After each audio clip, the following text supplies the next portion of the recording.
Time account. All right, so folks who are not talking, please mute yourself. All right, so good evening and good morning to folks from different part of the world.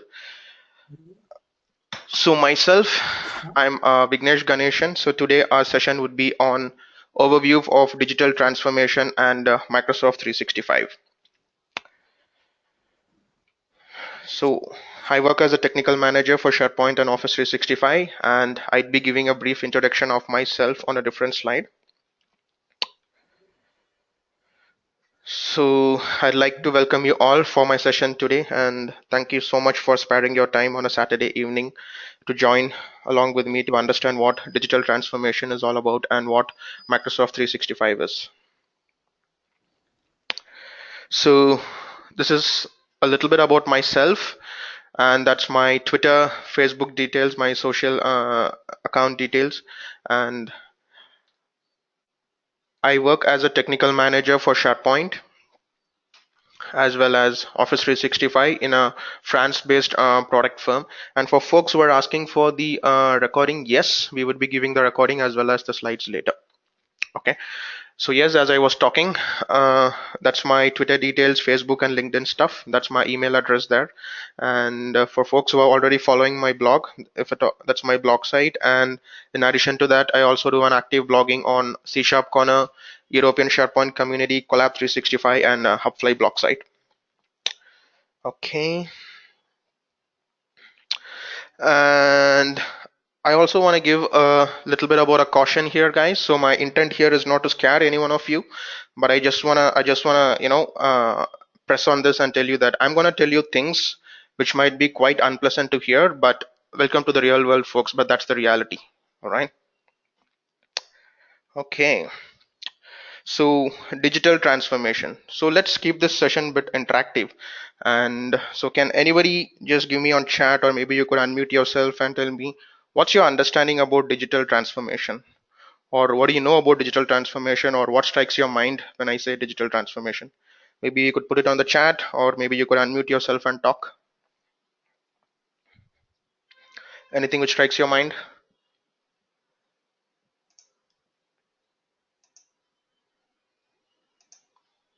Nothing? All right. So the slide itself says, okay, yeah. All right, I see a couple of chats coming on from manual work to automated change, company cultural change. Yes, of course it is. And computerization of traditional approaches, indeed. So yes, so whatever you are giving on the chat, yes, of course, digital transformation is a collective understanding of everything. Hard work, but needed. Of course it is. So let's get into the details.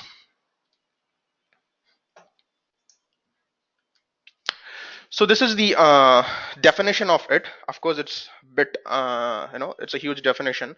So I'm just gonna give few seconds for you guys to just take a look at it and have an understanding. I mean, this is the business definition of what digital transformation is all about. Just take a look at it, and it would make sense to you.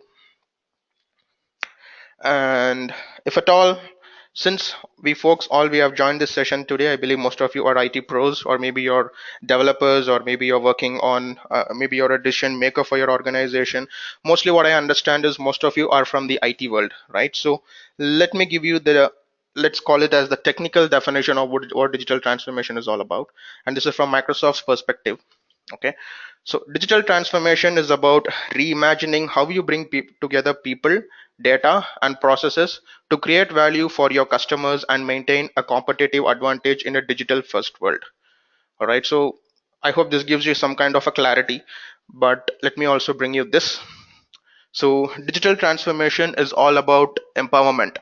It's putting the power of technology in the hands of business so that they can go through the transformation and ultimately come out a stronger company with a better product or better service. So that was from a Microsoft EVP of business development. So all these are just definitions. So as we move forward in today's session, I'm going to make sure that you guys understand what digital transformation is and how Microsoft 365 is going to help you in that road. All right. Of course, this session is going to be, there's not going to be any technical stuff here. This is just a lot going to be, let's call this as an awareness session, right? Because in today's IT world, most of us are heavily relying on cloud. It could be cloud, it could be AI, it could be machine learning, it could be chatbot, and the list goes on and on and on, right? I'm not sure how many of us really, have taken this, or really thought about this. Like, if you just stand and take a look around, you see that the complete ecosystem around you has changed, right? Of course, there is a lot of technologies coming in, going out, things which were really considered as good maybe 2 years back now don't even exist. And the entire IT landscape, the entire technology landscape around you has keep changing. So today I'm going to help you understand, or let's think about ourselves as business leaders, because maybe somewhere down the road you're going to be one. And you know let's try to understand digital transformation from the shoes of a business leader. Let's see what it really means. All right. So different type of industrial ages. So before I even go ahead and start about what digital transformation is all about, right, let's try to understand from where this evolved. Okay, so of course it is a human finding, but let's see how we got there. Let's understand the evolution of digital transformation first. So in order for me to talk about that, I want to talk about the different industrial ages that exist once upon a time and where we are currently. So yes, so that is called as the first industrial age. So what happens is, we as mankind, maybe if at all we want to go back some 100 or 200 or 300 years back, when it comes to stone age, so that's when human being found steam, right? We found fire, and then with fire we found steam, and with using steam we used to do all our communications, right? We used fire for trains, maybe we used fire for all those olden ships which were run using steam. So mostly all the communication was happening around steam. So steam was, when steam came into picture, is when the first industrial age came into picture. And then came electricity, right? So Thomas Alva Edison is the one who came up with that. So he found electricity, and it took a big shift from steam to electricity. Indeed, it was a big revolution. I believe it's not even possible for us to imagine a world without electricity, because we are heavily dependent on that day in and day out, and each and every single second of our lives. So with, once electricity came into picture, of course the communication phase changed, right? We started doing, all our communications using electricity. We had these phones, and then we had bulbs, and then we had electric trains and stuff like that. So that becomes the second industrial age. And then comes our third industrial age with computers and mobile devices and all this stuff, right? So that is when IT even came into picture. So we as mankind, we understood that we could communicate with people not just sitting next around us, but even across the globe, using internet, using computer, using mobile devices, PDAs, or anything, you name it. Everything was possible using internet, having a computer or a mobile device. So that is called as the third industrial age, on how mankind thought that, okay, maybe we could start using all these gadgets for communication. And finally comes the fourth industrial age, where we all are currently living on. So, right. So if at all you just sit and take a look around what's happening around you, right? We have all the securities around you. We have all these technologies around you, right? You have system integration, you have IoT, you have machine learning, you have AI. That is just a lot. And if you think about all these technologies, it's just not meant for your day-to-day work, right? It's even part of your, let's say, part of your life. If you talk about IoT, I believe most of us have this fancy Fitbit band, which we have the fast track, or so many companies are providing this Fitbit band, which collects a lot of your data, like how many calories you're burning a day, also how much, whatever activities is happening within your body. So that is basically IoT. And you have so many other things which is revolving around IoT, and it could be AI, it could be machine learning. When it comes to machine learning or AI, you have all your Gmails, right? Today, if I go ahead and take a look at your Gmail, all of a sudden, I'm not sure how many of you have noticed this, but if you go and open your Gmail inbox, you will be seeing a mail marked as yellow icon. There will be a yellow icon, just on all your emails. And if at all you think deep, it is not you who marked it as yellow, but it is in fact the system which sees from whom you get all those emails, from whom you respond. Let's say if there is a specific email address to whom you don't even respond at all, your Gmail is just gonna, keep it aside. But if there is a specific Gmail, or from a specific email address, you keep responding to it, there will be a yellow mark to it, which means that that is basically a ML algorithm which understands to whom you've been communicating, how you communicate, and it thinks that, okay, this is important. These are just few examples. And AI, I don't even need to give an example about it. All robotics and all the kind of stuff which you see across you is AI. So this is called as the fourth industrial age. And I believe most of us who have joined my session today, I believe we had the privilege to be a part of these two industrial ages, as the third as well as the fourth. So let's move on. So let's try to understand why digital transformation even came into picture. Of course, there should be a driving factor for digital transformation, right? Or perhaps let me call it as the catalyst for digital transformation. That should be something which really ignited this concept, right? Because this was not the case maybe around some 5 years or 6 years back, right? IT was as it is 6 years back or maybe 10 years back. But suddenly, all of a sudden, we see this disruption happening everywhere, right? It is just not within IT. Any industry you go, it could be engineering, it could be healthcare, it could be anything, you name it, you see disruption happening everywhere. Now let's try to understand what's been the driving factor for this disruption. All right, so a well-known example which we all know is the taxi and Uber war. For instance, maybe I travel from here to I'm sitting at Bangalore. If at all I want to go to the Bangalore airport, maybe a couple of years back, what I would do is I would go look for a taxi or an auto. So and then I would start bargaining with him, and he's gonna come up with some rate which is gonna make sense or which is okay for him as well as me, and I'm gonna board the taxi or auto and I'm gonna reach the airport. But that is not the case now, right? You have a mobile app for Uber, for Ola, or it could be any other taxi provider, wherein you go ahead, you book the app from there. I mean, you book the taxi, and of course, you could reach your airport, right? So it is technology which is driving your day-to-day work, and of course, this is a disruption happening everywhere because the intent remains the same, because your intent is to board a taxi to reach the airport, but the way you do it really changes. Now you're relying on a mobile app to do it, and of course that is what's been changing across. And let's look at the next example. Wikipedia versus library. Maybe some 10 years back, if at all you want to read about something, you show up in a library, you take a book, you pick a book, and you try to read about it. But that's not the case now. You have a mobile app for everything, similar to your Wikipedia. Maybe you could just open that app, start reading it, or maybe you could just Google Wikipedia and you could search whatever you're looking for. And of course, you could gain some insights about the topic that you're looking for. And as once again, I want to press and say that the intent remains the same, but how you access it, how you do it totally changes.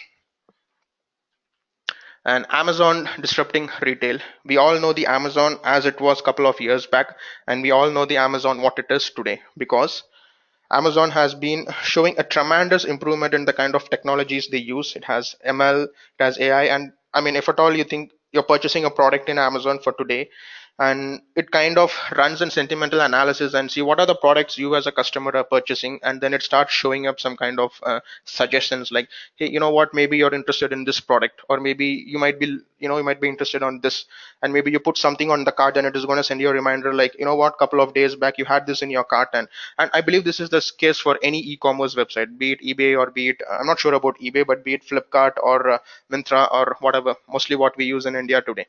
And of course, Amazon and eBay are something which is used across the globe. But if at all you think about Amazon, they have been capable of doing a lot with all these new technologies around it.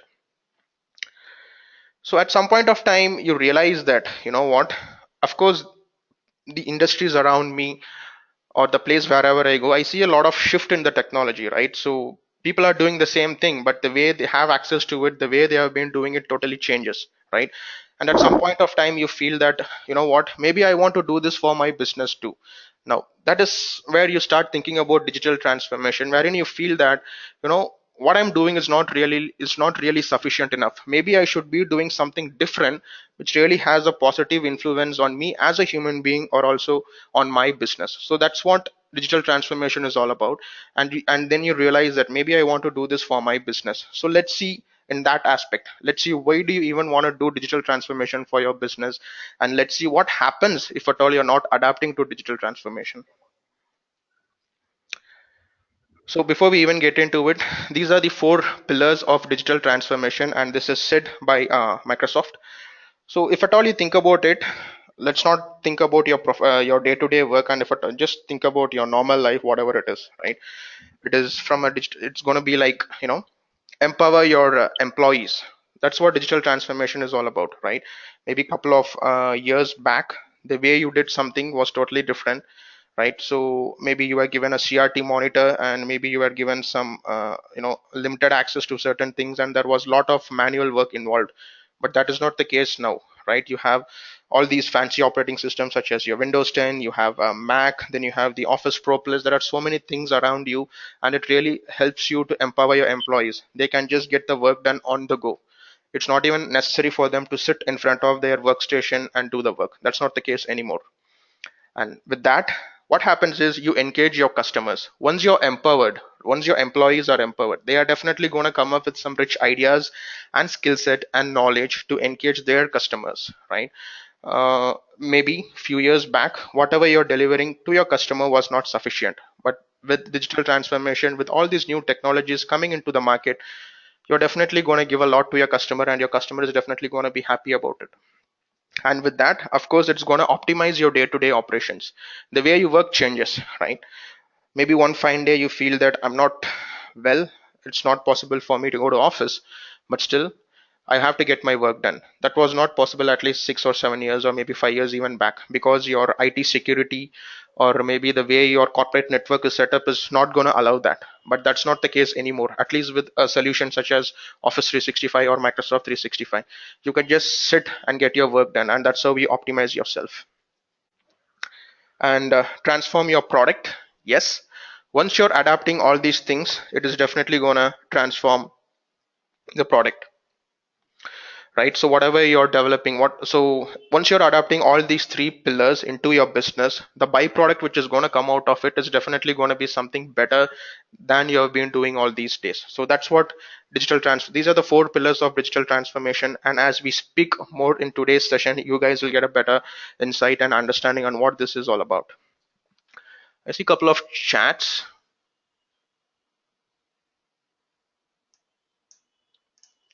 Okay. Okay. So now that I've given you a crux, or maybe now that I've given you a small insight about what digital transformation is all about, let's begin by talking what happens to your business if at all you're not adapting digital transformation, right?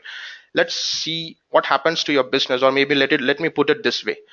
Let's see, or let's try to understand what happens if you as an organization are not adapting to the latest technologies which is present in today's world. So of course, this is a well-known example. You know Nokia. What happened with Nokia is something which everyone across the globe knows. At least we as techies, we know it. We all know the Nokia which as it was a couple of years back, and we all know the Nokia what it is today. Of course, today they came up with a lot of smartphones, but if at all you think about Nokia's position 2 3 years back, they definitely lost the business. And it was not expected from a firm which was, uh, a huge giant when it comes to mobile business. So Microsoft bought Nokia. They came up with something called as Lumia device, and we all know that even didn't do well.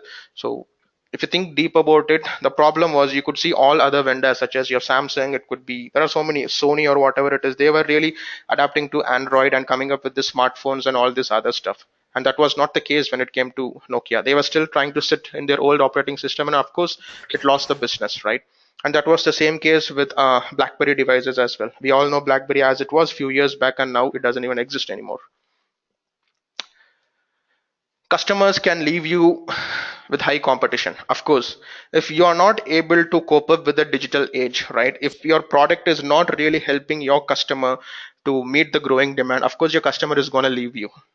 So what you want to try to understand by this is today it's even possible for a small organization who can deliver much better value than you to take over the business, right? That maybe you are a big organization who has some lakhs and lakhs of employees, but what you're delivering is something old age. But when it comes to here, that's not the case anymore, right? If at all you're not able to deliver the latest trends or the latest technologies which is expected by the customer, your customers are going to leave you in this high competition. So this is what happens if at all you're not adapting to the growing demand, or if at all you're not adapting to the digital age. What to do and how can we do it? So now that you understand the necessity of digital transformation, let's understand like what you have to do and how we can do it. All right. So before I step further, guys, any questions or any idea on understanding what digital transformation is? If at all you have any questions, maybe you could mute yourself or you could put it on the chat. I'm open to take the questions. Before we move further, I want to make sure that you guys all have an understanding of what digital transformation is. Of course, that's what I want to discuss coming for, moving further, but still. If no questions, let me move along.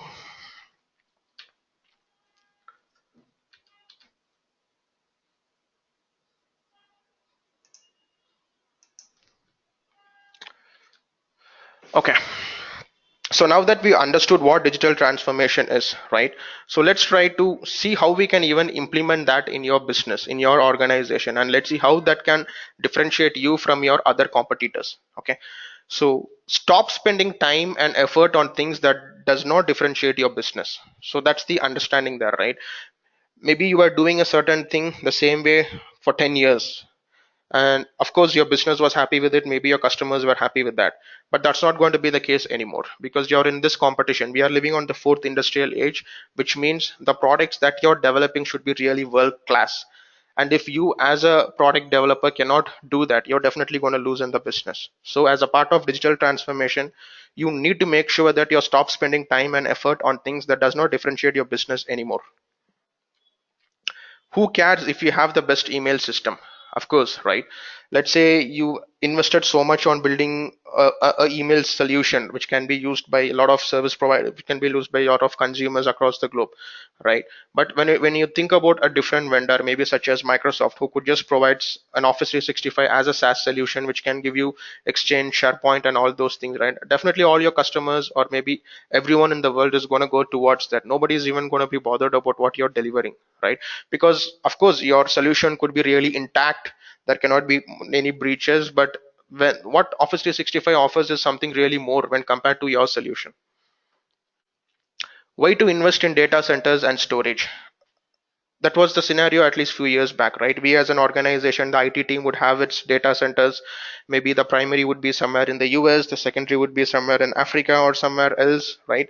And that could be a dedicated network engineer to go ahead and do all the cablings and all those stuff. You would have your data centers up, and for any given reason, if something goes down or if there is a maintenance activity, you need to do a BCP planning and all those kind of stuff, which is not the case anymore with Office 365.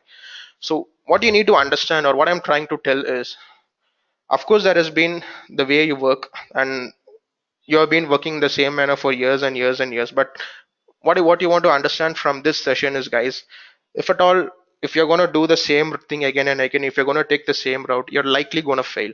And we as IT pros, right? So because most of us who are sitting here, I believe you guys are working as employees for various IT service based organizations.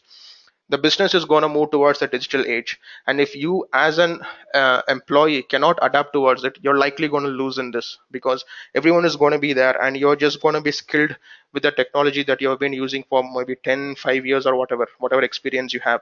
And if you cannot compete with the growing demand, nobody is even going to hire you, because all the industries are going to move towards that and you're going to be left behind. Your employees still call IT to reset their password and unlock accounts. That's what we used to do a few years back, right? Your password goes for a toss, maybe you call the IT team, they reset it for you, which is not the case anymore with Office 365, right? You have this solution called as you have SSPR, which is just a URL wherein you can go and reset your password. That is something which, if any organization is using Azure AD, you can just sit from anywhere, just reset your password, and it will sync to your on-premises AD, and you have your password reset. We are waiting for IT to create, we are waiting IT to create for dashboard, team, sites, or give us access, which is the case with SharePoint. Of course, you need to raise a support ticket, they'll give you the access, and then you have a development team to create all the dashboards. There was a lot of work there before, which is not the case anymore with Office 365. You just, your local IT team is going to give you the SharePoint, or maybe you, even now you have an access. If at all you've looked at SharePoint now, any single end user can go ahead and create a SharePoint site. You even have that access, and he can start using it for himself from the SharePoint home. Security team prevents you from sharing or working from home.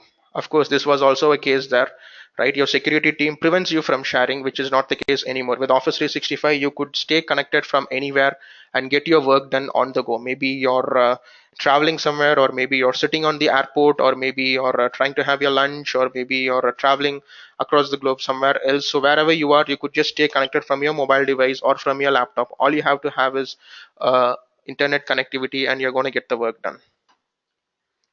manual review of millions of security logs, which is not required in the case of SharePoint or any other enterprise solution. You have this ULS logs wherein you need to go and deep dive into the logs and see what exactly the problem is, which is not the case anymore with Office 365 because Microsoft is going to take care of that. Now that we have seen all these are few use cases which I want to bring up. Now that we have seen all these use cases, let's ask ourselves, does that really add value to my customer? Or forget about your customer, think about, does that even add value to you yourself as an IT pro, right? Because you do not want to keep doing the same thing again and again and again, which doesn't really differentiate you as well as your business. And now that you have understood, you have this sense within you, let's see what happens further. If you could just stop doing that, that'd be great. Of course, that's what we have been discussing all this time. Pay for someone to do it for you. In this case, it's going to be Microsoft. Focus on your customers, right? Instead of you taking care of the entire IT, such as SharePoint, Exchange, let it be Skype, let it be some other solution that you have deployed. It could be some legacy solution or whatever it is. Just forget about all those things. Let's run it on my Office 365 or on Microsoft's data centers. It could be Azure or whatever. Let's start focusing on our customers.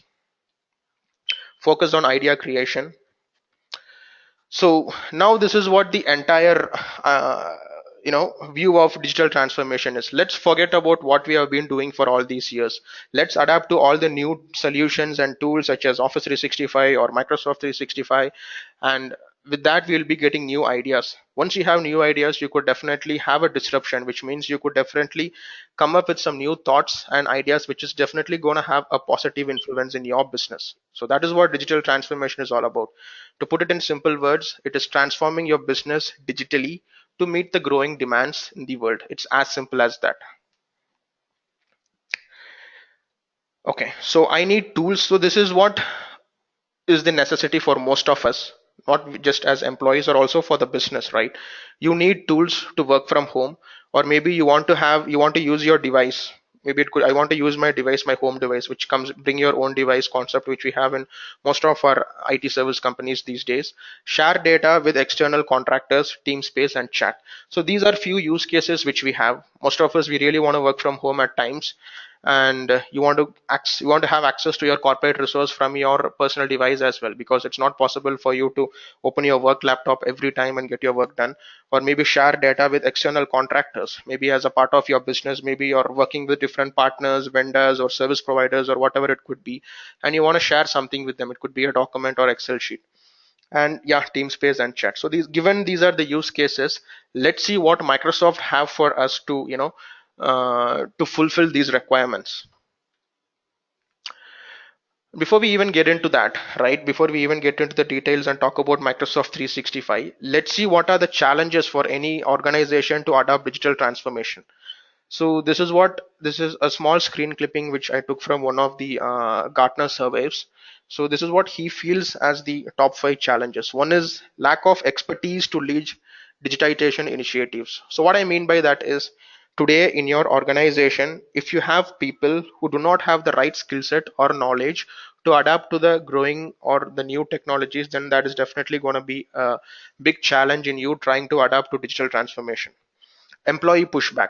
So what I mean by this is, today it's not possible for me to lay down a piece of paper and put in a URL there and say, you know what guys, till now you've been accessing SharePoint in a different manner, but from today onwards you're going to access this URL, and this is going to take you to something called a SharePoint Online, and this is how you have to work on it.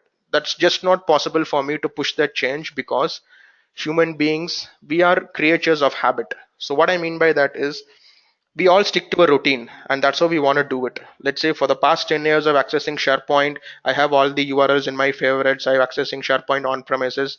I'm kind of used to the SharePoint 2010 or 2013 UI, and that's how I want to do it for the rest of my year, for the rest of my life, I'm sorry.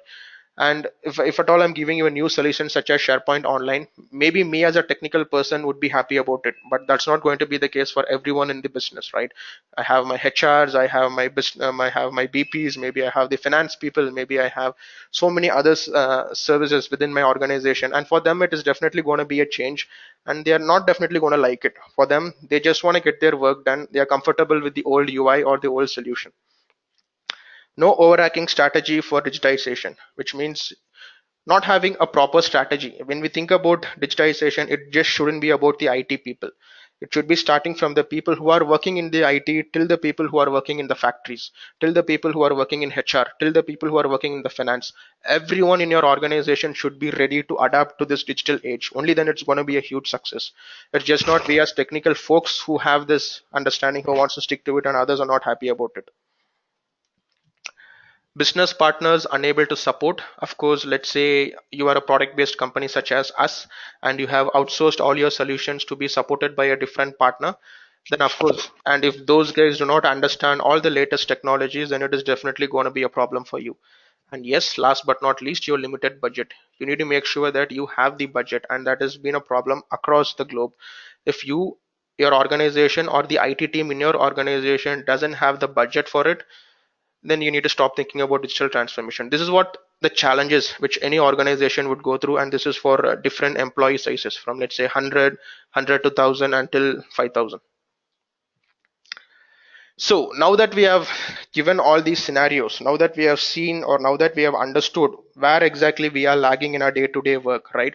What is the problem which we have by following all these legacy solutions that we have in our business day to day? Now that we have understood that there is a lot of manual work, I need to hire a lot of people to do all this work.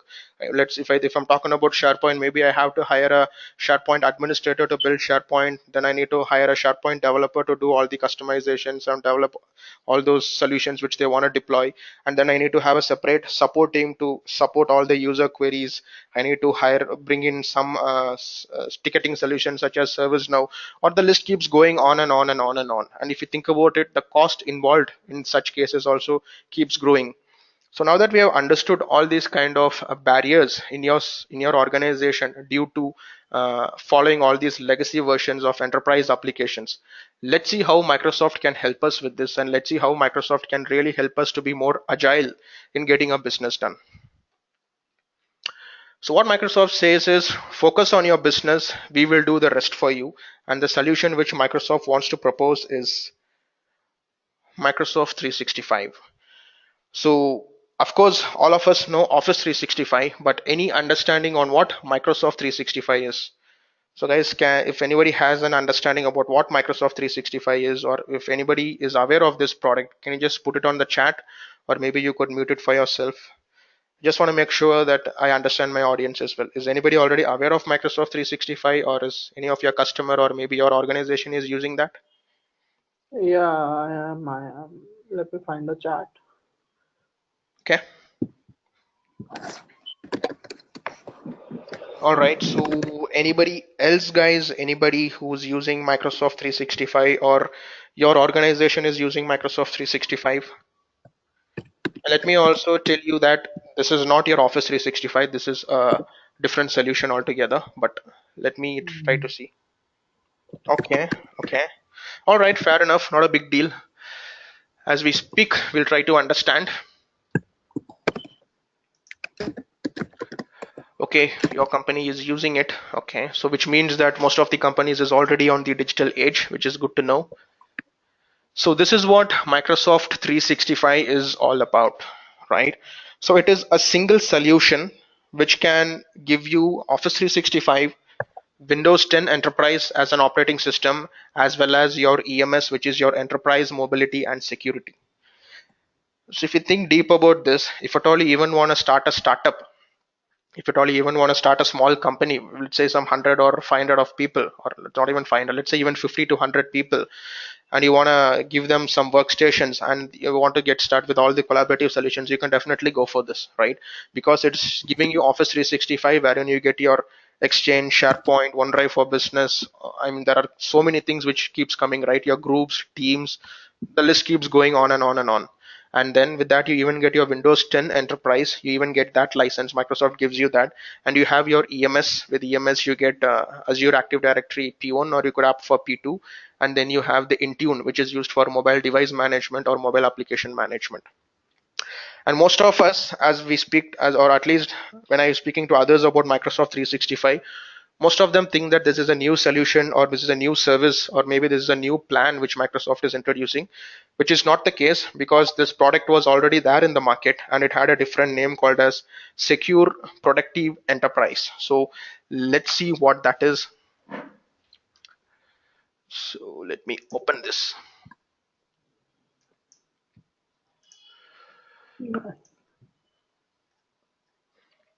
So this solution was already there a few years back, and so this is just a new maybe sales term or something which Microsoft came up with for this product called as Microsoft 365. So this was called as Secure Productive Enterprise back those days, and if at all you see, it gives you access to all these things. It has an E3 and E5 plan.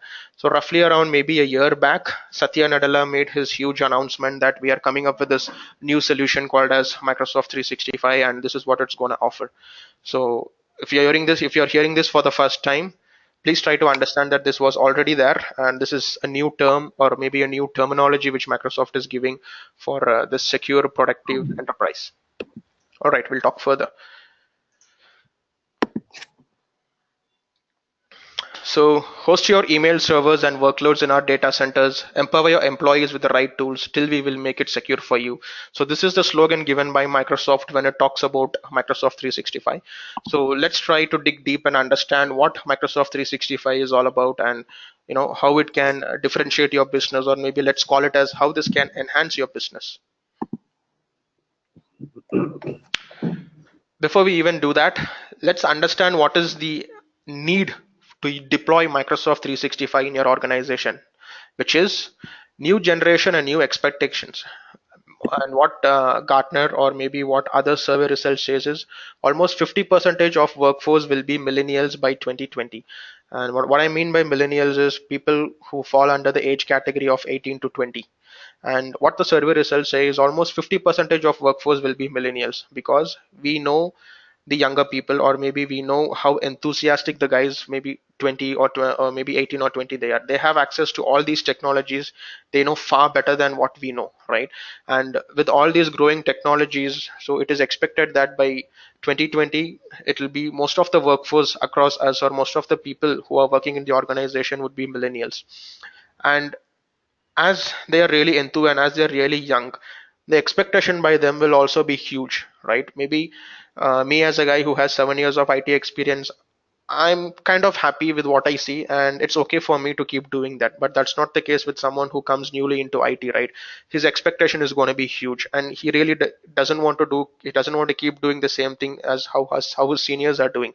He want to do it in a different way, right? So new expectations comes into picture, and Microsoft 365 is built to adapt to all those new expectations.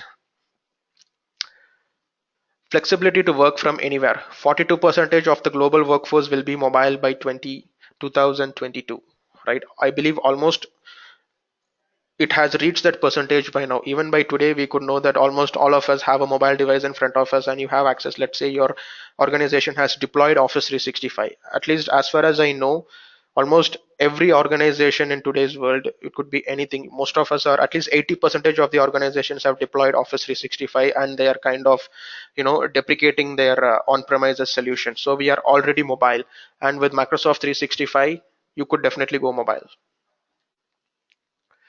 From routine tasks to creative thinking, 72% of workers believe creativity fuels success. Let's imagine or just think, once you have enabled all these services such as your Office 365, and in addition to that you have your Teams, you have your Power Apps, you have Flow, the list keeps going on and on and on, right? Once you have enabled all these services for your employees, just think that they are going to be really creative. The output which is going to come out of them is really going to be tremendous, and they could definitely add more value to the business, right? Cyber threats are at an all-time high, right? 74% of businesses expect to be hacked in next year, and this is, I believe, the percentage has even increased by today as we speak, because almost every single business is being hacked, right? Some or the other way, people have access to the information, some confidential information which they shouldn't be having access to. It's just not the business, right? It's even we as individuals. We see our email systems or our Gmail address or maybe our Facebook or our Twitter or whatever it could be getting hacked. I'm not sure how many of you have explored this website. Let me just show you this. I believe most of you might have known this. It just gives you an overview of whether you have been really hacked. Maybe you could try this for yourself if at all you haven't tried this. So this is a website which is called as Have I Been Pwned. It can pwned, I'm sorry, it could tell you that whether you have been really hacked, whether anybody has accessed your Gmail. You could even try your corporate email address. If I do this, of course somebody has hacked my account. No wonder. Oh no, I've been pwned. And let me try something else, and you could try this for yourself as well, right? And the information which you're seeing here is really legitimate. Yeah. So looks like my other Gmail address has also been compromised. All right. So maybe you could try this for yourself. This is a centralized database which shows whether someone has hacked your email. And you could try this for your corporate email address as well. So the idea here is it's just not business. It's even you as individual where you get hacked. Now that you have all these things, right, you need to have a different way, let's call it as a smarter way, but yet the familiar tools, right? Your work should be more smarter. Your work should be more, that should be a difference in the way you work. Maybe let's call it as an enhanced way of doing the work, right? And yet the tools which you're trying to use should be familiar. And that's what Microsoft 365 is all about. And these are the four pillars of Microsoft 365, and this is what this solution was mainly built for, right? It unlocks the creativity, yes, and it is built for teamwork, of course, and it is integrated for simplicity, and it has intelligent security which is inbuilt into it. Now let's see what these four pillars means, and let's see how Microsoft 365 as a solution can help us to take advantage of all these four solutions and enhance our business. Unlock creativity. With Microsoft 365, you get your Windows 10, you get your Office Pro Plus, you get your EMS, which means you have access to all these solutions such as your ink, voice, touch. Let me just show you few of this. Today, if at all I want to do a presentation, right? Maybe a few years back, I need to go looking for the topic. I have to build my own template. I have to come up with all my own slides. But now with Office Pro Plus, I mean, this is something which most of you might already be aware of. If not, let's say I want to open a new presentation, right? You have this something called as quick starter in PowerPoint. I go here, it's going to ask me, all right, tell me what is the topic which you want to do a presentation on. I tell, let's say I'm a SharePoint guy, so let me tell SharePoint I have to do a presentation on SharePoint. It's gonna do a search on all the templates, and it gives me all these things, and let me choose SharePoint. Okay, it says pick your starter slides. Maybe I'll pick everything.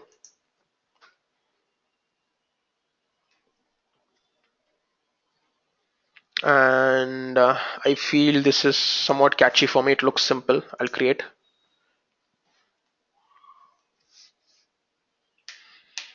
Will you see this? It just started giving you something.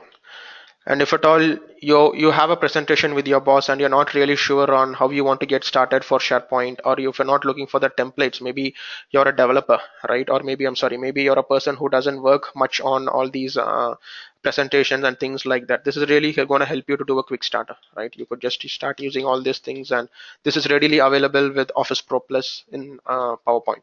This is one such example, and you have a lot on this. You even have something called as design ideas. I'm not sure if this is relevant. Yes, could even give you an overview of how you want to start doing. This is something which most of us might already be knowing, and if at all you want to do some presentations, you can come up with all these things. So the system itself is going to suggest you some kind of design ideas which you could use. This is just a smaller thing which I wanted to show to you. And with Windows Ink, this comes by default in your Windows 10 operating system, right? So you have access to something called as Sketchpad, and maybe you could start sketching something.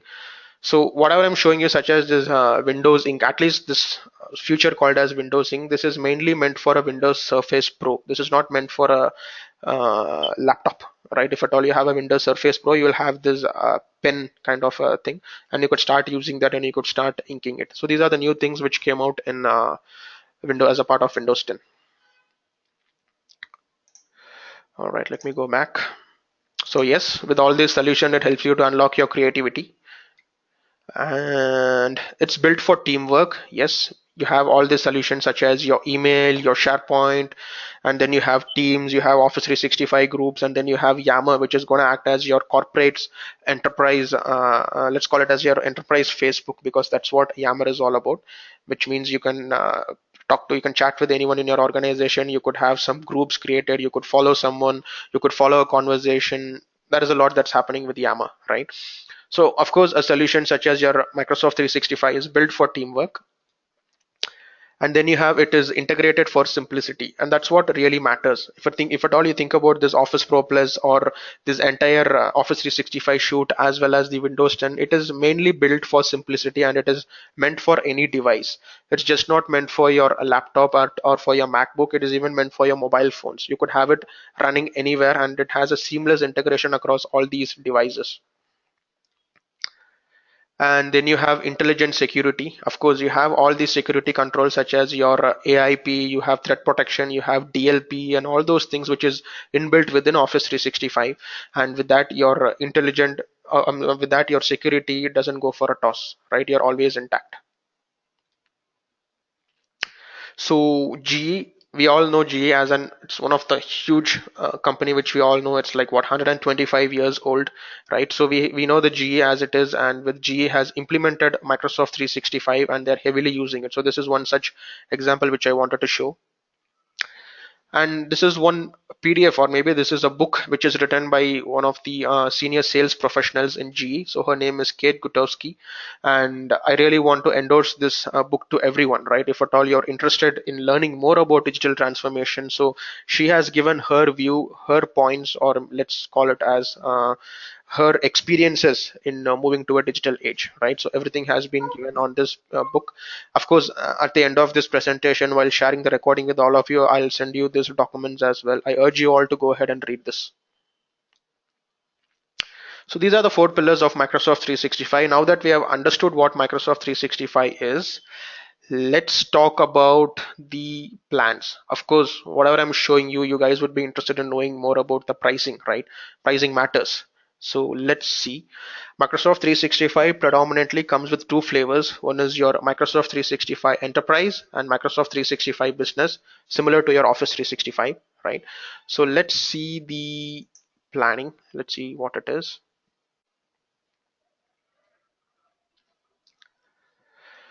So you have the enterprise plan for Microsoft 365.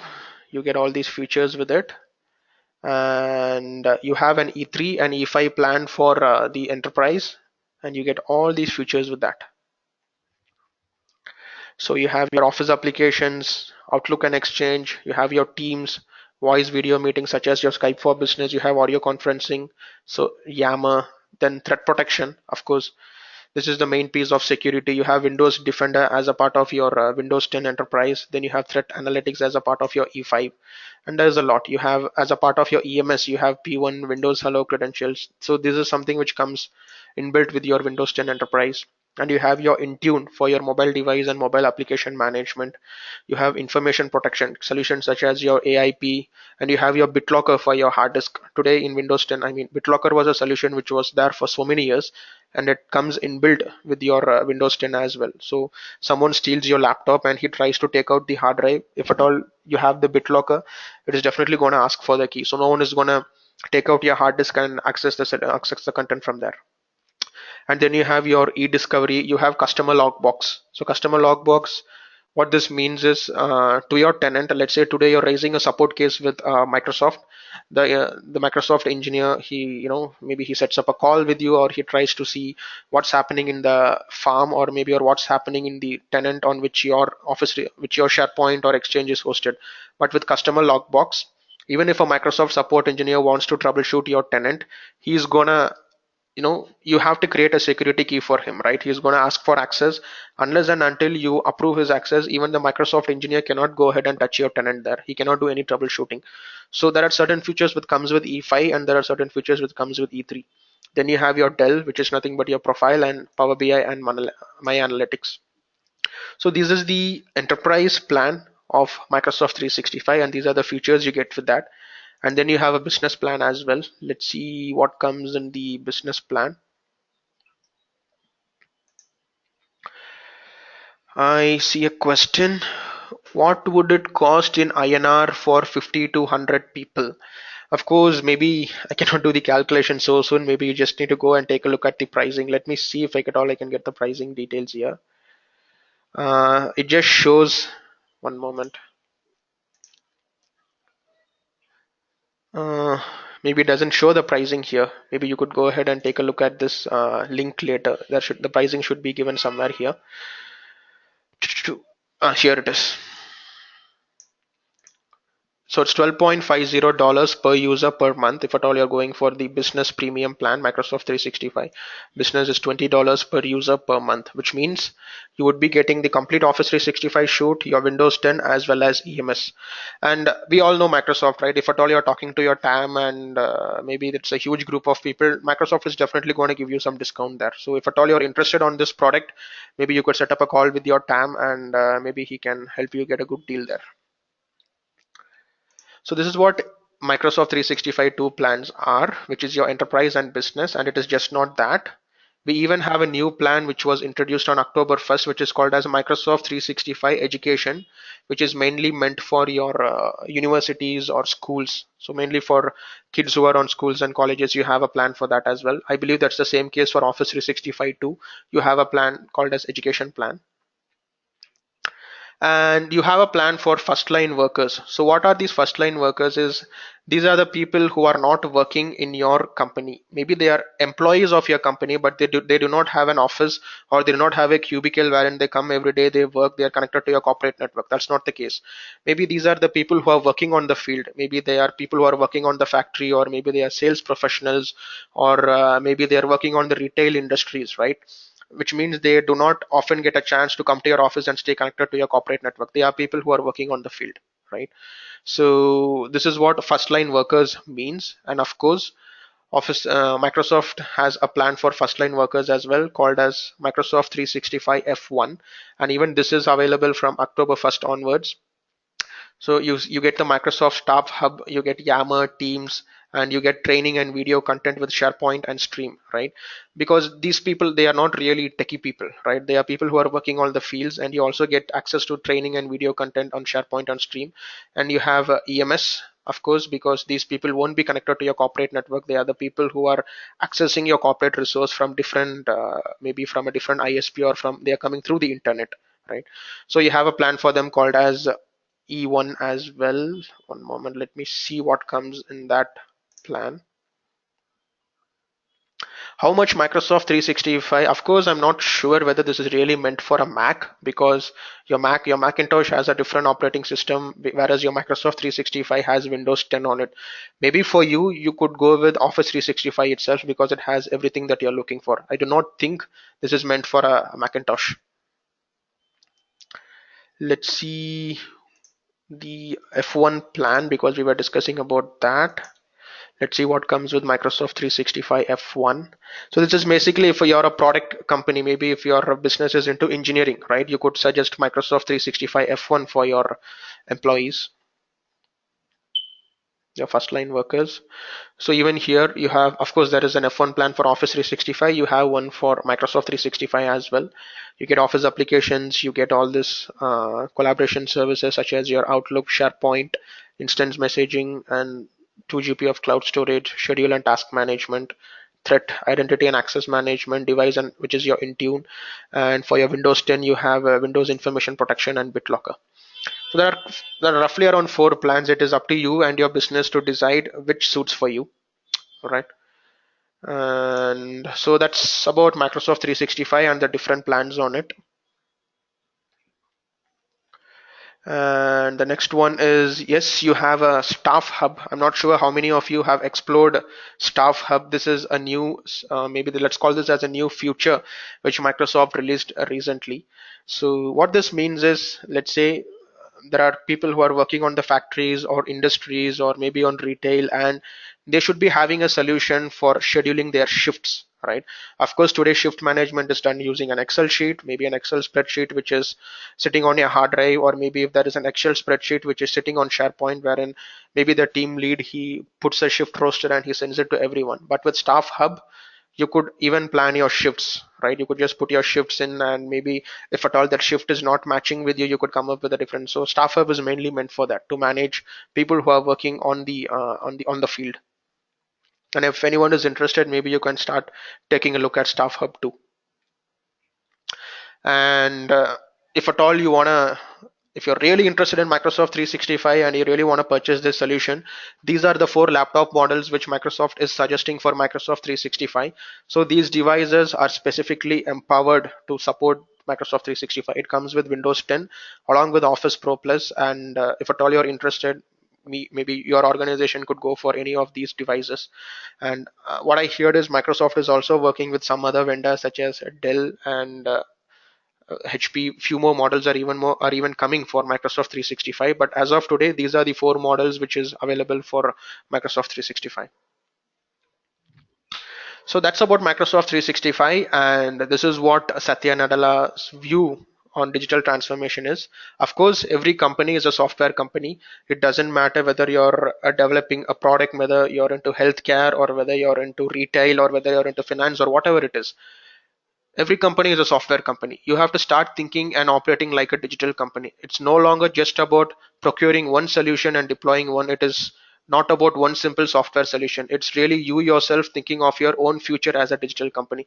And of course, this would make a lot of sense because in today's world, it's not possible for you to get your work done without a laptop or without a mobile device. You're in some or the other way, heavily relying on all these solutions. And in that aspect, every other company in this world is a software company, and they need to adapt all these solutions so that they could be more, more agile, or maybe they could enhance their business.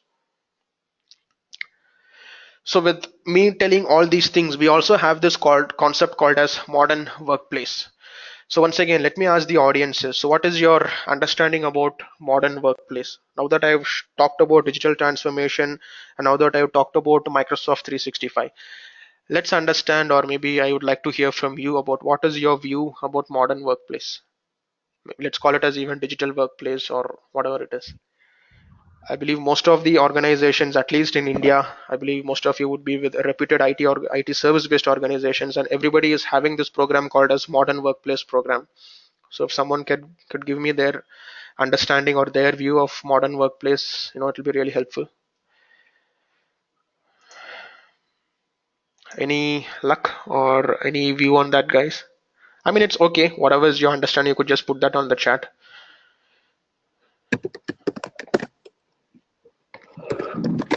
Hmm. If something strikes your mind. Okay. Okay. Anything else? Could be anything. So let's talk, guys. I mean, this entire session has just been PPT slides. I'm not doing anything, any demos here. Okay.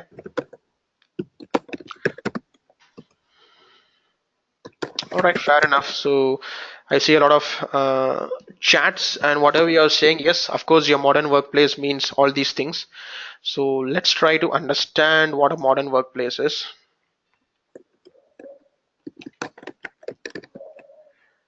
So this is the definition. Let's call this as a standard definition of what modern workplace is.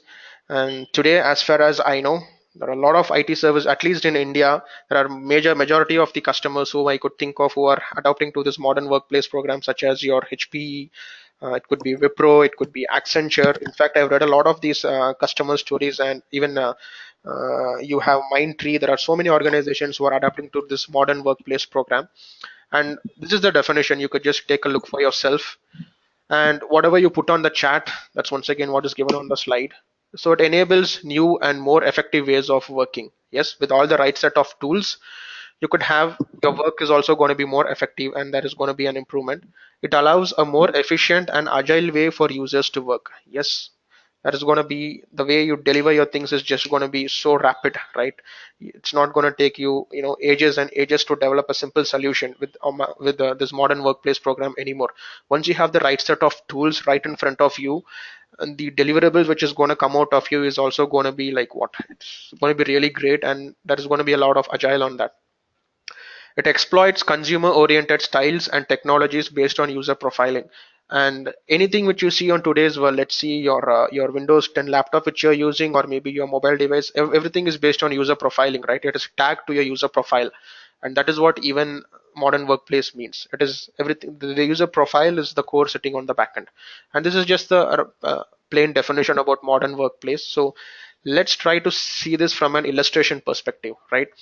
So this is my view about what modern workplace is, or this is what I feel a modern workplace looks like. And of course, you could even share your view on the chat, like what is your opinion about modern workplace. But for now, this is my view about this. You have your Windows 10 Enterprise operating system, which is going to act as the core operating system. And then you have your Office Pro Plus, which is installed on top of the Windows 10. You need Office such as your Word, PowerPoint, InfoPath, let's call it as OneDrive or whatever you have, you get along with the Office Professional Plus. And then you have your Exchange Online, which acts as your emailing solution. And then you have SharePoint Online, which is mainly meant for document storage, collaboration, co-authoring, and all those kind of stuff. And then you have Skype for Business Online for your meeting conferences, your one-on-one chats, right? All those desktop sharing, all those kind of things. And then you have your OneDrive for Business, which is mainly meant for storing your data, right? Because it's literally not possible for any organization in the globe to give 1 terabyte of storage on their data centers. That is something which you can't even imagine. And that is possible with your OneDrive for Business. And then you have your Azure Active Directory, which is mainly taking care of identity management in your organization when you have deployed Office 365. And then you have Office 365 groups. This is sort of the new future, which maybe it's like a year and a half now since Office 365 groups is out, right? It is a collaborative solution which gives a single pane of glass view for your SharePoint. And then I believe you get email, and then you get chat, and then you have even Planner with Office 365 groups. And then you have your teams. Let's call this as an enhanced way of Office 365 group, just that you have a chatting functionality inbuilt within teams, and then you have some other tabs which gives you access to other services as well. And then you have your planner, which is mainly meant for project and portfolio management. And then you have Power BI, which is mainly meant for analytics, right? And then you have your Power Apps, which helps you to basically get rid of all the old InfoPath forms, which really used to give you a lot of headache. And then you have the Microsoft Flow, which is definitely going to help you to automate a lot of your manual work. And this is replacing your SharePoint Designer workflows. And then you have your Yammer, which is nothing but the enterprise. Let's call this as uh, the Facebook within your organization. Let's put it that way. And then you have your Delve, which is nothing but your user profile in Office 365. And then you have your Office 365 video to store all these videos, and followed by that we also have your stream for streaming all these videos. And then you have Microsoft Dynamics 365, which is mainly your ERP and CRM solution within your organization. And then you have Intune, which takes care of your mobile device management as well as mobile application management. And then you have Microsoft Forms. Earlier, to create a survey form, maybe you need to manually create it, or you had this concept called as survey forms in Office 365. I remember it as survey list, where you would create a survey list and then you would share it with people for them to take a survey. But with Microsoft Forms, if anyone has even used it, you know the beauty of it. And then you have your EMS, which of course it has your Active Directory P1 or P2 plans, and it comes with your Intune as well.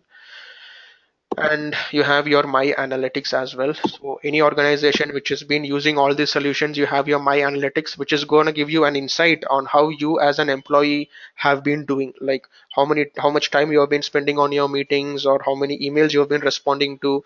It is just an analytics view of how well you're managing your day-to-day work.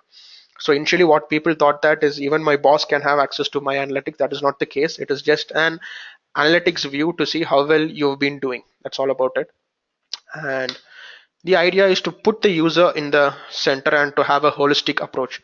Now just imagine any employee or any user within your organization, once he has been empowered with all these kind of tools sitting around him, just imagine what would be his let's just imagine what he could deliver for the organization, right? So this is what a modern workplace looks like to me, and maybe you could share your different view, and whatever you put on the chat, I believe that directly relates to what I'm showing you, right? And moving on. So I showed you all these solutions, and all these solutions are sitting on the cloud. And of course, I'm not sure how many of you know this solution called as Azure OMS Shoot, Operation Manager Shoot. right? So this is a solution which is used to completely monitor the entire infrastructure in your organization. Of course, this needs an Azure subscription, so it is sitting on the cloud. And using this, you could monitor your on-premises servers, your Azure virtual machines, Office 365, your domain controllers, Active Directory, SQL databases, SQL servers. I mean, I could just keep going on and on and on and on and on. It can also capture your logs, do a audit, give a dashboard view of all your logs, right? In fact, we as an organization, we were interested on Azure OMS shoot. So I mean, we are in fact exploring this. We already started a POC with Microsoft to purchase this solution. But if at all, if any organization, or maybe if anyone who joined my session today, if at all you're interested in purchasing a solution which is sitting on the cloud, which could give you a single pane of glass view of everything, so maybe you should think about OMS shoot.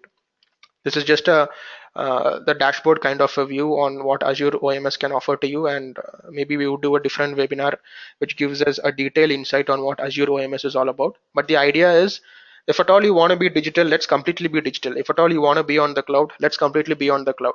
It shouldn't be like you deployed Office 365, you have Windows 10 and all those solutions, and then the solution which you're using to monitor all these things is some legacy application, right? It doesn't make sense in that way, because maybe this doesn't understand that, or that solution doesn't understand this. It could be either way around. So the idea is, if at all you want to be on the cloud, let's totally be on the cloud. And yes, mobile secure, happy. We all want to work from our mobile devices because we keep traveling. At the same point of time, you want to be sure that your security doesn't go for a toss, right? Security shouldn't become, I mean, the greatest privileges given to you by your IT team shouldn't become intrusive to your security. We have this thing, employees want to work from mobile devices, right? And every one of us does. And with Office 365, at least with Intune, the dream has become a reality, right? You're on the go, you could reply to your emails. You're on the go, you could attend your Skype for Business meeting. You're on the go, you could edit a document. You're traveling somewhere, you could do that. So this is possible with this solution called as Intune. So Intune is going to help you to do the mobile device management and mobile application management in your organization. So let me ask this question: how many Intune customers here? Is any organization using Intune? I mean, there are so many vendors when it comes to mobile device management. I believe we have AirWatch from VMware, and then we have Mobile Iron, we have Citrix Hub. There are so many things, but any customers or anybody who joined my session who's using Intune? Anyone? If yes, yeah, maybe you could put that on the chat. Okay, believe no one. No one is on Intune. Okay. Okay. My team using Intune. So looks like someone is using Intune. I believe you're really loving the experience with Intune, right? So it's just the mobile device management as well as mobile application management comes easy. And let me also tell you guys, so Intune is just not meant for your mobile device management and mobile application management. It is also meant for PC management, right? And okay, there is recently migration to Mobile Iron. All right. Okay. So what I mean by PC management is, earlier we had, even now we have the solution called as SCCM, which is going to take care of your PC management, to do patch management, and to make sure that all the workstations in your domain are really compliant. But with Intune, you could have this solution sitting on the cloud, and that could do everything for you. So this is just not meant for mobile management, but also for PC management. In addition to that, you could also have a hybrid approach wherein you're using Intune as well as SCCM, and maybe you could use your SCCM for PC management, and you could use your Intune for mobile management. So maybe even we are in this phase, so we are exploring all these solutions in our organization. Not yet. I mean, if at all you ask me, do you think Intune will replace SCCM? Maybe in the near future. But if you think about the features and controls in SCCM, it's more, because that is something which is on premises, which is in-house, and it could do a lot. But when it comes to Intune, of course, it could do patch management, it could do PC management, but I don't think this solution is as matured enough as your SCCM. That's for sure. Maybe it could take a few more years for this product called as Intune to become matured enough as ACCM, and maybe you could follow a hybrid approach if at all you're looking to have both these solutions. Yeah, and this is what we all want, right? My data should always be with me. I want it and I want it now, right? It's not possible for us to sit every time in front of our workstation. Of course, it's boring for anyone to sit in front of our workstations, right? Maybe it's a weekend, you want to respond to someone's email. Maybe it is an important email. Maybe it's over a weekend, you want to attend some call, right? You really do not want to turn on your laptop and do all those crazy stuff of maybe joining a meeting and all those kind of things. So let's see, this is an illustration of how your data follows you with Office 365. And I just made this funny illustration. So maybe you could also share your view on this, guys. So let's consider that I'm traveling from Bengaluru to Germany, to Frankfurt airport. So let's see how Office 365 can keep me engaged along this complete travel. And let's see how my data follows me, right? So let's call that's me. And I'm taking a cab to go to Bengaluru airport, right? And my cab, of course, it's empowered, or maybe it has the Wi-Fi internet connectivity installed, which means when I'm traveling in the cab, I can open my PDA device and I can access all SharePoint, Exchange, OneDrive, or maybe I could be looking into my documents from my mobile device, right? And then I reach the airport, right? So I'm boarding so this is the Bengaluru airport, and then I'm boarding a flight. So let's say I'm boarding a flight and my flight has a layoff.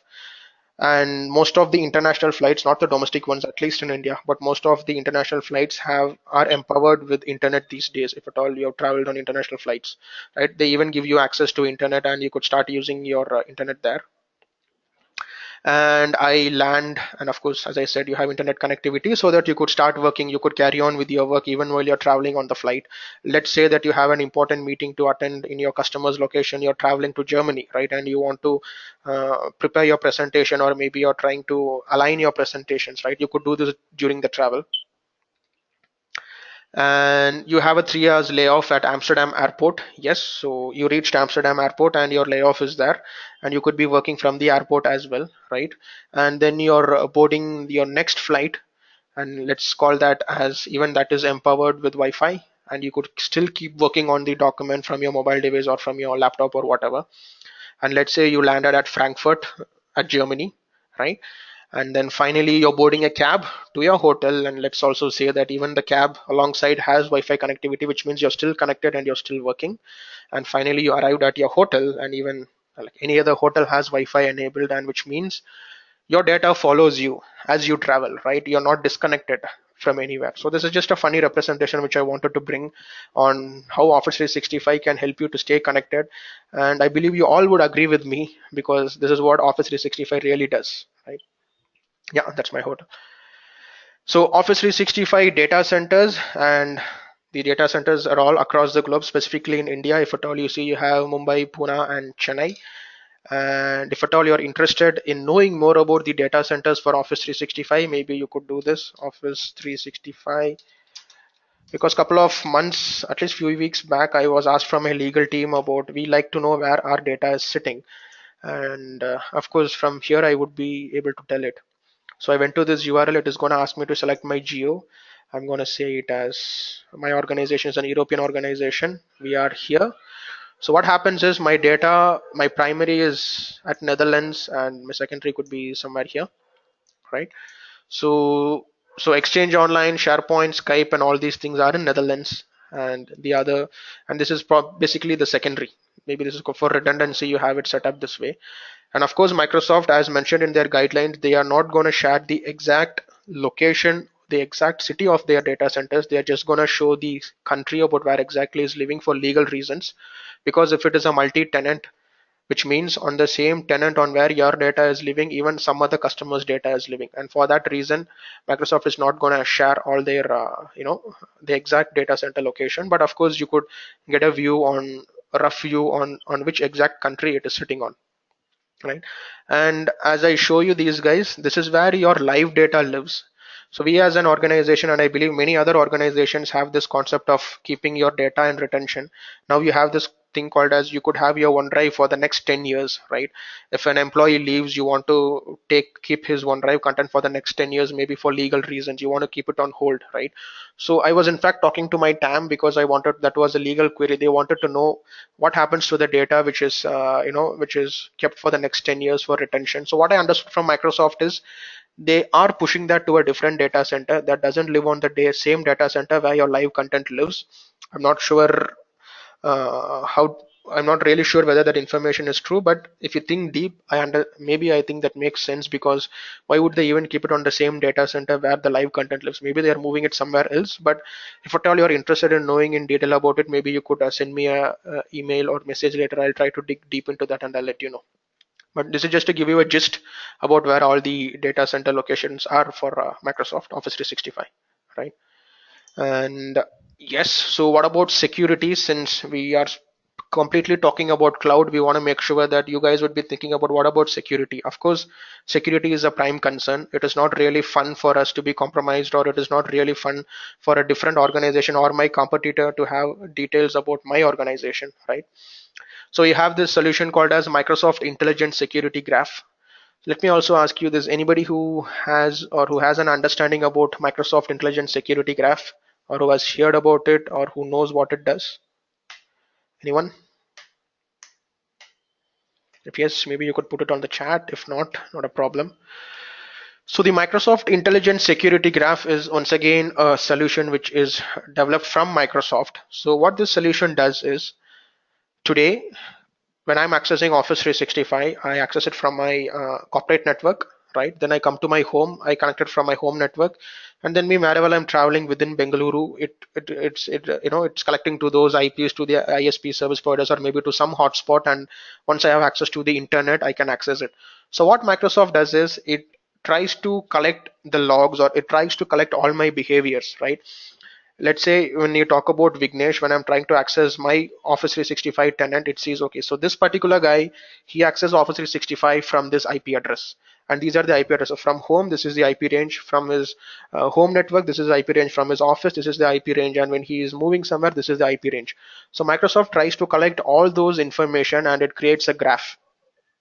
And if there comes a scenario wherein, just let's call it like 5 minutes back, I try to access Office 365 from India, and if there comes a scenario maybe in another 10 minutes I'm trying to access Office 365 from US, that's definitely not possible, right? It's not possible for anyone to be present in US, physically in US, within a span of 10 minutes. In that case, Microsoft thinks that that is something wrong. It doesn't authorizes that login because it feels that that is not legitimate, and it prompts you to do an MFA or conditional access or all those things. So the intelligent security graph is nothing but it collects all these information. So it's going to consume like 200 plus global consumer and commercial services, 200 billion emails are analyzed, 1 billion Windows devices are updated. So it collects all this information, it keeps it within itself, and it sees whether the signals that are being generated is really legitimate. If at all it feels that this is not the right authentication, or maybe he's not the right person, it just blocks your access there. Of course, there are many detailed presentations on this. If at all you're someone from InfoSec, or you work closely with your CIO or CISO, I would urge you all to go ahead and take a look at this intelligent security graph, right?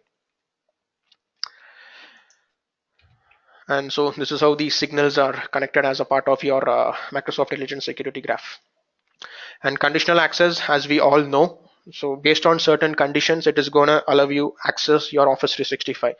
The best thing which we all know is your multi-factor authentication, because most of the organizations, what they have is, if they are trying to access Office 365 within their corporate network, it will directly allow them to access them, because they know that this guy is legitimate, he is a part of my domain, he can access it.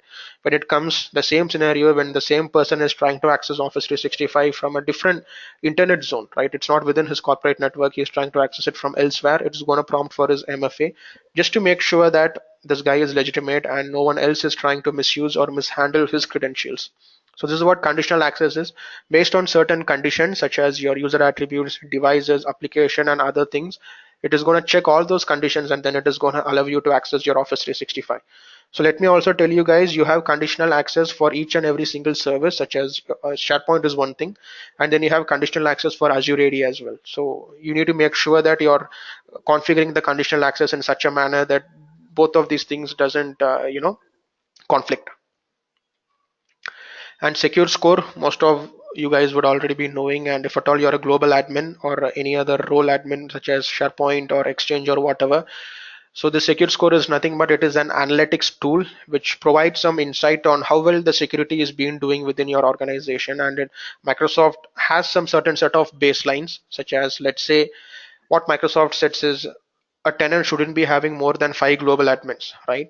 There could be a scenario where you're having 10, 20 global admins, and if you think about legal reasons, there is no reason for any tenant to have 20 global admins.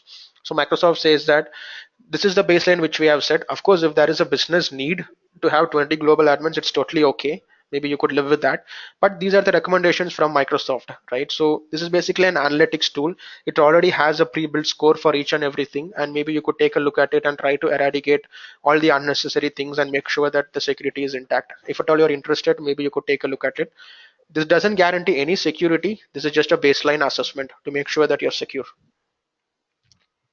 And CASB, so anyone who has an understanding on CASB, is any organization or any of you who are using CASB? If yes, maybe you guys can put it. It's nothing but the cloud access security broker. This is really new. Most of the organizations started using CASB for their, just not for their Office 365 tenant, but also for their on-premises solutions. If anyone is using CASB, all right, I think none of you guys are okay. So your CASB is nothing but it is a cloud access security broker, and this terminology called as CASB was coined by Gartner roughly around a few years back, and he felt that most of the organizations will slowly start adapting their CASB. So there's nothing but it is going to help your IT department to monitor all the cloud service usage. It could be a SaaS solution, it could be a PaaS solution, it could be an infrastructure as a service solution, right? It is going to help you to have monitor all those things and implement centralized controls to ensure that the cloud services are used securely, because you're trying to access something which is sitting on a different data center, right? So maybe today we have Office 365, right? And I want to make sure, I want to understand how my employees are making use of it. I want to make sure that they are not mishandling it, right? I want to make sure that there is nothing going wrong. So a solution such as your CASB can help you with that. Of course, Office 365 by itself, it's inbuilt enough to have solutions such as your DLP, audit logs, and all those things. This is just going to give an add-on to that. So if you as an organization is interested on using CASB, maybe you could take a look for yourself. And as given on the slide, I do not want to go through all those contents, but if at all you're interested, you could start using a CASB solution. And if not now, I believe most of the companies will start using it in some time soon. And that is CASB, and one of the known vendors for CASB is Oracle. So that is just a small dashboard kind of a view of from Oracle CASB cloud service. Yes, so this Oracle CASB, it could have some API management which could collect data. So what happens is that you should just have a service account from this Oracle CASB, and it will have read access to your Office 365 tenant, and it will start collecting all those logs, and you could have a view on how what your employees are doing. And all these controls are already there within Office 365. This is just going to give you a dashboard kind of a view so that you don't need to go ahead and dig into the logs. So if you're interested, maybe you can look into it. So as I said, it is just not meant for SaaS. Even your Azure virtual machines, your on-premises, I'm not sure whether this could monitor on-premises. At least all the CASB vendors whom I've asked, they do not have their solution taking care of on-premises. Maybe that's coming in the near future. But anything sitting on the cloud can be monitored using a CASB solution. These are the 6 other CASB vendors to consider if at all you're interested, or if at all you're from the security department and you're interested in deploying a CASB. These are the known vendors, and you could take a look for yourself later. And we spoke about this. And what about Windows? Yes, no Windows 11. Microsoft has made this announcement roughly few years back when they released Windows 10. So there is not going to be any Windows 11 anymore. So Windows 10 is going to be the last version of Windows operating system. Maybe Microsoft will come up with some other name later, but yes, Windows 10 is going to be the last. And with Windows 10, you have the anniversary update for PCs, and you also have the creators update, the fall creators update. I believe this is the latest version of Windows which was announced, which is the latest update which came out. We have these 2 versions, and with your Windows 10 Enterprise, I believe you get the fall creators update. So yes, the entire idea about this session is make sure that be productive but yet secured, and that is what Microsoft 365 is all about, and unlock the creativity. So that is the entire theme of this session. And I've just did a SWOT analysis. So if at all you guys are interested in doing a SWOT analysis on Office 365, this is what it looks like. So the strengths, maybe you could take a look for yourself. It gives the right access to the tools which can help the revenue growth. Yes, with Office 365, once you have deployed it, it helps in your revenue growth. increased interaction within the employees, increased efficiency, enhanced employee engagement. You can just think for yourself, right? This is not even me telling about what are the strengths in Office 365. You just, that is just a few points which came to my mind, and maybe you could add more to this, but these are the strengths, opportunities, weakness, and threats as a part of the deployment of Office 365 in your organization. And mostly where most organizations fail to succeed with Office 365 is following a wrong approach, right? Because the migration to the cloud should be seamless, right? Maybe you could run hybrid. It's not possible for you to tell you, like, you know what, today is the cutover, I'm going to do a cutover. From now you cannot access the old solution, and from today onwards you access exchange. That's not possible, right? You should be doing hybrid, wherein you're moving the workloads on a proper manner to the cloud, and even your employee engagement shouldn't go for a toss, right? So there are certain weaknesses. You should be having a planned migration approach, and once the migration is done, everything is moved to the cloud, then comes the hypercare, right? Of course your users are going to complain that I lost access to SharePoint, I had permissions, I had access to the shared mailbox, I had access to this DL. Now I've lost all this access. My device was working perfectly fine with the previous MDM solution which you guys had, and I'm not really happy with Intune. This thing prompts me for so many things. Of course that is a part of hypercare. Once you go live, you're gonna hear all these things, but in a long run those things are going to get sorted out. And keeping all those things in mind, I did a SWOT analysis. Maybe later when I'm sharing the slides with you, you guys could take a deeper look for yourself. And these are some survey results from Gartner on 2017 on how Office 365 is doing, and what are the most used features in Office 365. Of course, to my, it's not to surprise anyone here, Exchange Online is the heavily used. Then comes your OneDrive for Business, because as I said, it's definitely not possible for any organization to give 1 terabyte of storage on their data centers. And then you have Office, the SharePoint Online, which is mainly meant for your document and collaboration, Skype, Office Pro Plus, Yammer, and the list goes on and on and on and on. But this is just a survey result on how Office 365 is doing in today's IT world. So digital transformation in India, these are just few slides. Maybe I want you all to go ahead and take a look at this once this session is done. So these are just some informative URLs. If at all you're really interested in learning more about digital transformation, go take a look at it. And this link gives you an overview of all the organizations which have adopted digital transformation using Microsoft 365 in India, right? And few of this to name here are, Wipro.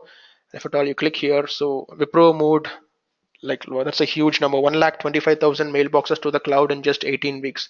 In fact, that seems to be as a huge number. You click here, it will take you to their to their success stories. And you have so many other in IT, you have so many other things. And SBI, to my surprise, right, once I remember those years when 2011, when Office 365 was released, most of the things which I was sharing is, of course, this is really great, but we are not going to move to this. Specifically, banks were telling this because we want to make sure that we are compliant, security, and all those things. But today, who would even imagine that SBI would move to Office 365? So today, entire SBI is empowered with Office 365. All their employees are living with Office 365, and you have so many such customers. You could go ahead and read for yourself if at all you're interested. Healthcare, so many things. And one more URL which I want to, of course, when I'm sharing this slide, you could take a look for yourself, but just to give you an insight about what is present on this. So this is a customer story from SBI. So Microsoft powers 70 BSNE companies. Almost even the public banks or all the government sectors in India are empowered with Office 365 as a part of digital transformation. So maybe we could tell that Office 365 is everywhere. It is just not the IT service-based companies or any product-based companies. Even the government bodies are relying on Office 365. And maybe you could take a look for yourself later. EP election, there are so many things which is empowered with Office 365 in India. And the last link is this.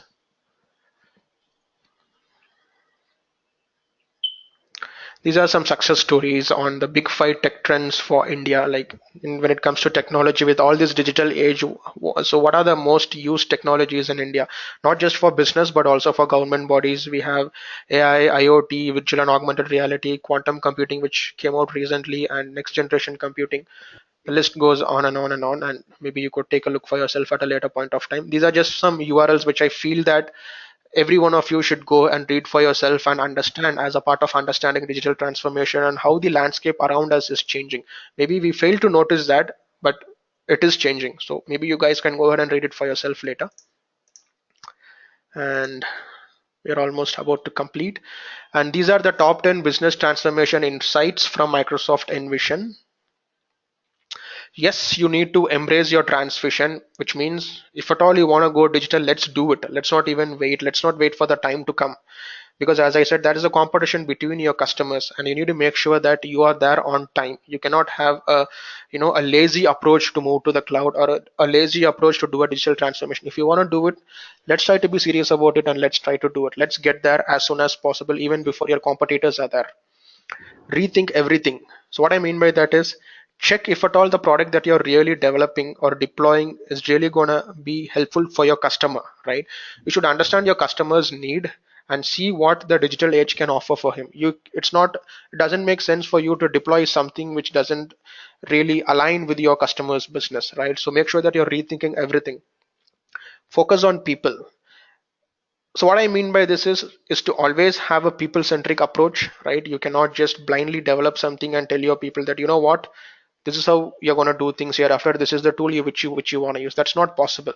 Understand your people, understand their skill set, understand their the technical stuff which they have, and develop something which can adapt to them. Maybe it's going to take some time for them, but make sure that the change is not so it's not coming just within a quick span, right? So focus on your people, make sure that it is a seamless switch to the cloud or a seamless switch to the digital transformation. Functionality is the key. So what I mean by this is, make it simple. The more easier your product is, it's going to succeed, right? It doesn't make sense to deploy something really complex and offer it to your business or to your users and tell you that, hey, you know what, I've developed something really great, why don't you go ahead and use it? Of course your users are not going to like it. Not everyone around you is going to be a computer nerd, or not everyone around you is going to be happy sitting in front of his computer every now and then, right? For them it should be simple enough. So understand that functionality is the key. Enhance experiences. So what I mean by this is, learn from people's experiences, right? See what your customers are looking for and deliver that. Maybe your customer is looking for something else, right? That is something which I bought on Rethink Everything, but that the same thing applies here. Learn from your customer's experience, learn from your user's experience. Just try to understand what exactly they're looking for and try to deliver it. Digitize everything. So what I mean by this is, I've already spoken about this point few minutes back. If at all you want to do a transformation, let's make sure that it is a complete transformation.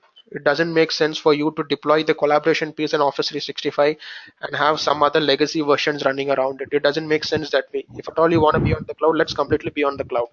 That's what I mean by digitize everything. Get down to fighting weight. So what I mean by this is, today it's possible even for a smaller organization who doesn't have so many employees like maybe any other big IT organization in India, right? They may not have so many workforce, they may not have so many technologies, but still, just because they have the right, they're on the digital age, they know what it really takes, they understand the customer's business well, they know what to offer, they're likely going to win the race. It doesn't matter even if you're a huge organization, you're definitely going to lose in front of them. Unearth your knowledge. Let your product do the Today you have all these machine learning things running around, right? And Office 365 as a product is something which has machine learning, AI, everything empowered within it.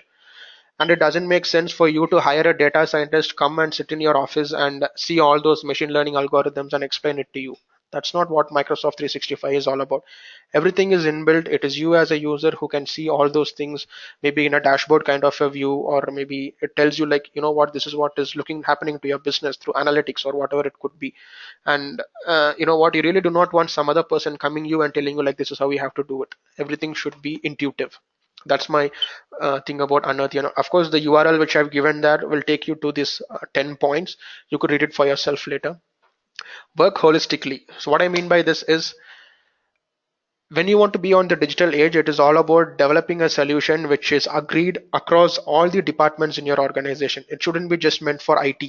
It should have a holistic approach, which means it should be okay for the HRs, for the business partners, for the finance, for the engineering, for the people who are working on the retail outlets. Everyone should be happy with the solution that you're providing. So that's what I mean by having a holistic approach. And never stop innovating. Last but not least, make sure that you never stop innovating.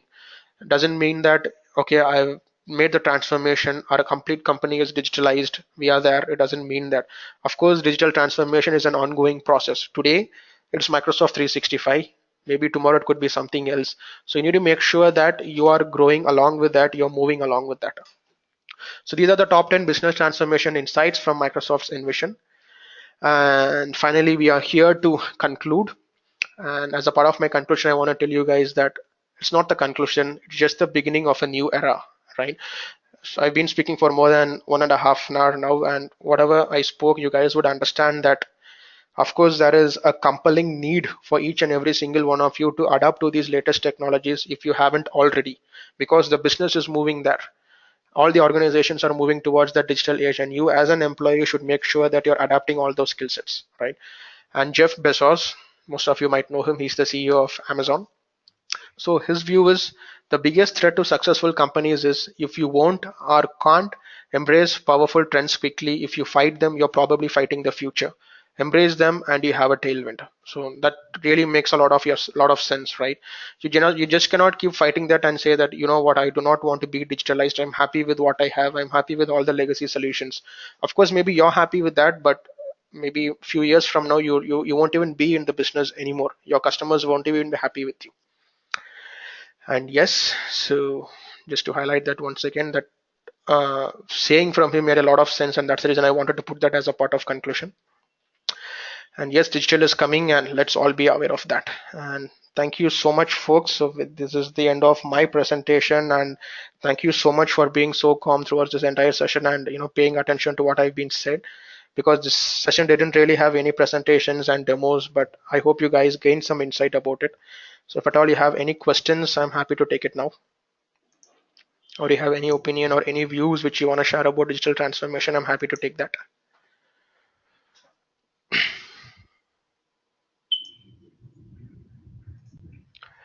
Anything, folks?